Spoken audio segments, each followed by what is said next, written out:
Hey guys, first off, thanks for listening to the podcast, and we wouldn't really have a podcast if it wasn't for our sponsors. And this month, for the month of June, our sponsor is myarttools.com, and they're promoting their new premium twin pack landscape sketchbook. They sent us a bunch of them to so we can hand them out to the attendees of our monthly life drawing events, and we just had one of those, and everyone really dug the sketchbooks.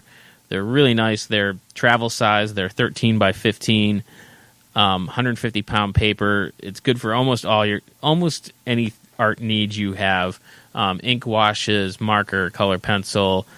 You're good to go with this paper. And they come in like a heavy-duty bound cardboard cover front and back, so it's really durable, so you can toss it in your backpack or whatever. It's going to withstand a little tossing around. And My Art Tools has a money-back guarantee on that, so if there's something wrong with your sketchbook or if you're just not satisfied, you can return it and you can exchange it for something else or get your money back.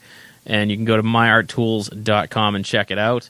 And you can also go onto Amazon. They have reviews there. You can check out what people have to say about their products. And we just want to say thank you to myarttools.com for sponsoring us. And we're going to get into the podcast right now.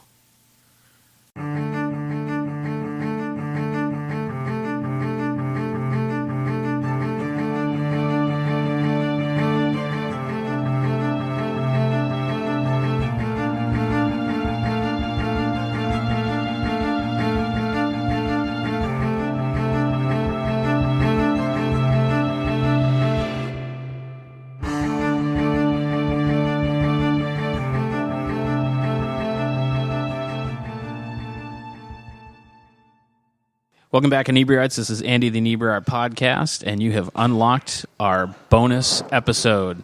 And by unlock, I mean you click download. That's really all that it takes to unlock it.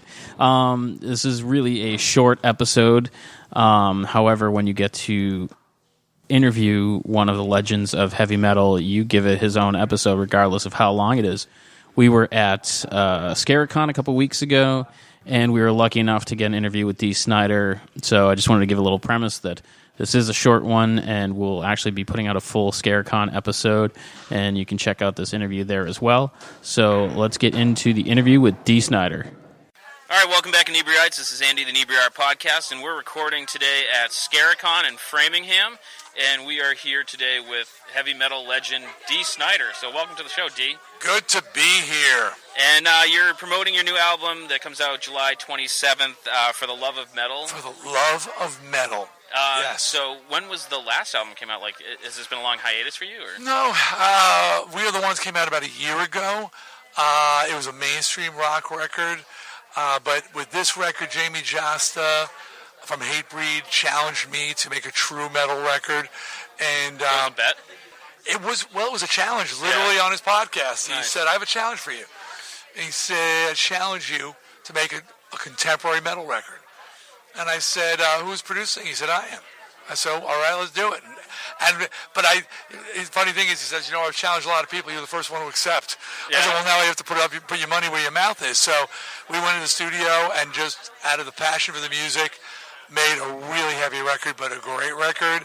And you're going to bring him on House of Hair and challenge him to do something. Well, House of Hair, if the listeners know, it's very... it's got a very strict playlist. Yeah. Yeah. There's no there's no new metal bands. There's no interviews. There's no new music. So I had nothing to challenge. Look, I did challenge him. I turned the challenge around. I said, "Well, you're producing. Produce." So, but the reaction so far. I mean, the record hasn't come out officially, but the first single, the Metal Radio, "Tomorrow's No Concern," came out and blew people's minds. And I'm doing a lot of interviews with writers, and they're just stunned by the ferocity and the contemporary sound, but while still being true to Dee Snider. So it's a very promising record. Nice. And the first convention I ever saw you at, you were promoting Strangeland, and I believe Strangeland 2 is coming out? Coming out is not coming out. No. Okay. It's in various stages. it seems like it's moving forward. Well, that's positive. You know, I've got a new production company called Twisted Storm, and we're involved in a lot of horror. And Cradle to Grave horror company, as a matter of fact. We just sold an animated kids show to Netflix. An animated horror kid show? Well, it's got little monsters in it, and they're cute and they're friendly and they rock. And we figure, we introduce the kids to monsters, and aren't they cute? And yeah. Take you on a journey to like, oh my God, he's not cute at all. Oh God, they turn to Sam Kid and say, ow, ow, ow. Yeah. And we've got like 3 horror television shows, episodic, that we're in various stages of development on. 3 horror movies, various stages of development, and we are about to announce. I wish the ink was dry, but it's not. Relaunching and remaking, rebooting of one of the biggest horror franchises in history. Wow!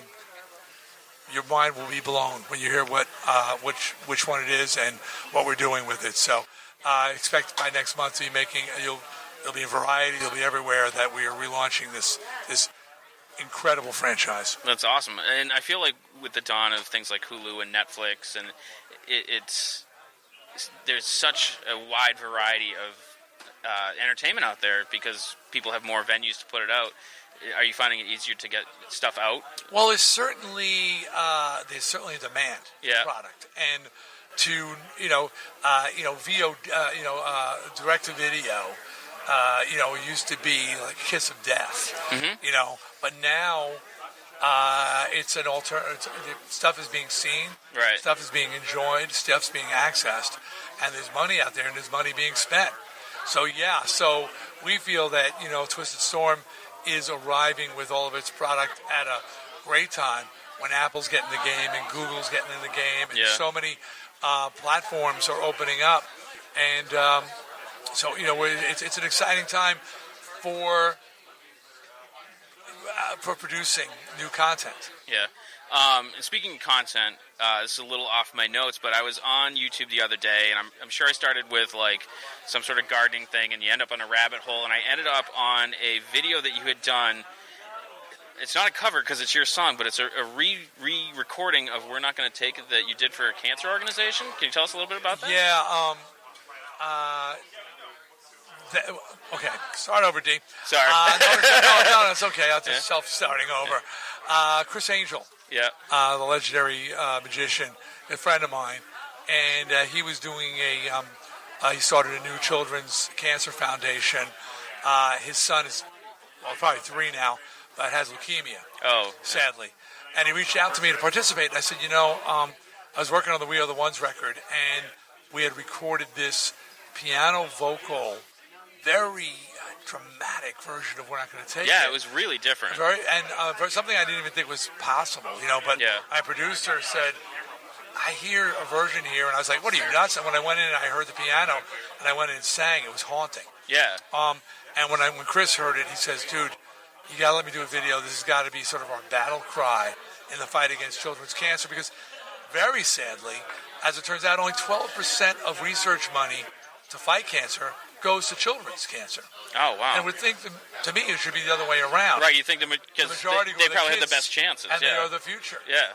That's the old people. Like, I'm going to save you so you can live 10 more years. No. Right. I mean, let's help the kids who need the help the most. But anyway, we did it. Chris directed the video, and it wound up going pretty viral, millions and millions of views. And it's just amazing how a song like that can take on almost a completely different meaning in a different circumstance and delivered a different way. Right, yeah. I mean, it was very dramatic. It was really moving. And, I lost my mother to leukemia, and I really keyed into it. So. Well, you know what? I mean, nobody is more than a degree separated from cancer. Right. Whether personally, family member, or somebody, everybody is touched by it somehow. So it's such, look. We can go. It's a whole other. We're going down a rabbit. Yeah, sorry. No. But just say this is there's people out there trying to do research, trying to help. Yeah. Give what you can, and and I do a lot of charity work now, and I run into people who say, well, I don't have much to give, and I say, let me tell you a quick story, and I'll tell you, I went and visited the Grand Canyon. Yep. And I took a tour with everybody else, And the guide says, please don't throw stones in the Grand Canyon. And everybody laughed. And he goes, no, seriously, it's very tempting. He says, but if everybody who visited the Grand Canyon threw a stone in, it would fill up.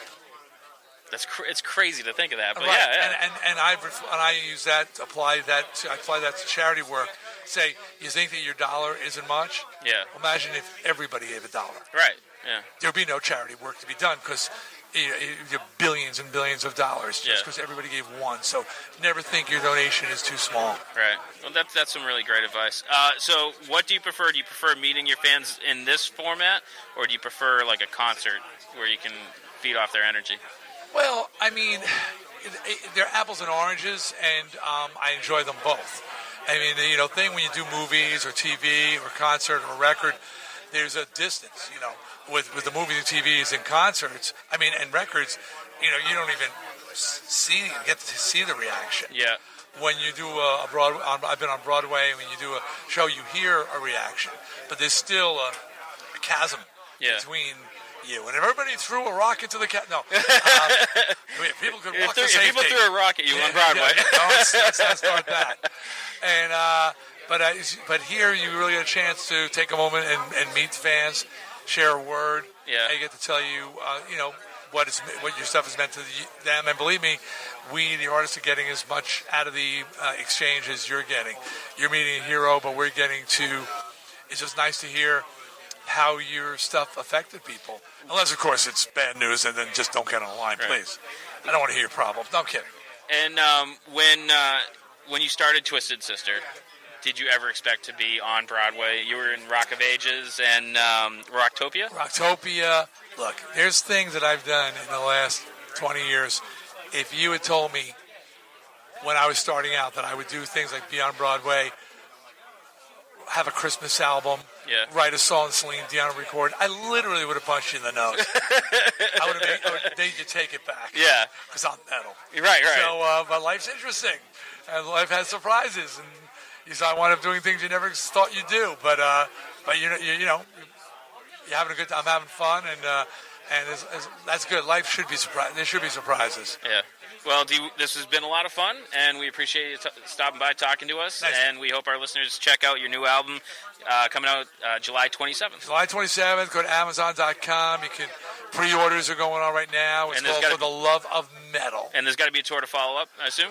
Well, I start doing live shows the beginning of July. Awesome. Outstanding. And thanks again, man. That's great. Pleasure. All right, thanks for listening to our podcast. Don't forget to check out our other podcast. There's the Bar Talk podcast, there's Old Colony Cast, and of course the Inebri-art podcast along with Jam Packed. You can find all those on Stitcher, iTunes, SoundCloud, YouTube, pretty much anywhere podcasts are found. If you're on some sort of service and you can't find it, let us know, and we'll help you out and or add our podcast to that too. You can contact us at Inebri-art@yahoo.com and follow us on Facebook as well as Twitter at Inebri-art. And feel free to send us some tips, ideas, advice, hate mail, whatever it is, you can get us there. And again, thanks for listening.